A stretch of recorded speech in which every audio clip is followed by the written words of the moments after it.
রক্ত যখন দিয়েছি, রক্ত আরো দেব। আমাদের এবারের সংগ্রাম অধিকার আদায়ের সংগ্রাম, আমার এবারের সংগ্রাম স্বাধীনতা রক্ষা করার সংগ্রাম। আমার বাংলাদেশে 1971-এ আমার পূর্বপুরুষরাই যুদ্ধ করে 30 লক্ষ রক্তের বিনিময়ে এই দেশকে স্বাধীন করেছে। আর সেই স্বাধীনতার স্বাদ আমরা মিটাইতে পারছি না। কিছু মুখোশধারী কালোবাজারি স্বৈরাচারের কারণে এই বাংলাদেশে কোনো স্বাধীনতা পাচ্ছি না।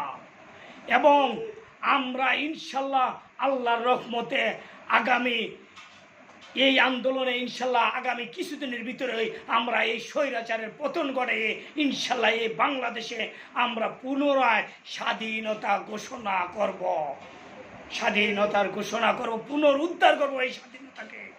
আমার পূর্বপুরুষরা রক্ত দিয়ে এই দেশ স্বাধীন করেছে, আমরা সেই স্বাধীনতা পাচ্ছি না।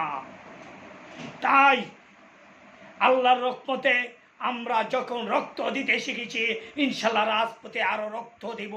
রক্তের বিনিময় এই দেশ থেকে ইনশাল্লাহ অন্যায় বিরুদ্ধে প্রতিবাদ আমরা করব। রক্তের বিনিময় এই দেশকে আবারও আমরা পুনরুদ্ধার করব ইনশাল্লাহ।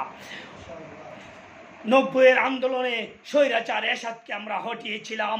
এখন 2024-এর আন্দোলনে এই ঘাতক শেখ হাসিনা ফ্যাসিবাদী সরকারকে আমরা ইনশাল্লাহ উৎখাত করে এই বাংলাদেশে ইনশাল্লাহ আমরা একটি স্বাধীন মাতৃভূমি আমরা পুনরুদ্ধার করে ইনশাল্লাহ বাংলার জাতিকে আমরা উপহার দিব আল্লাহর রহমতে।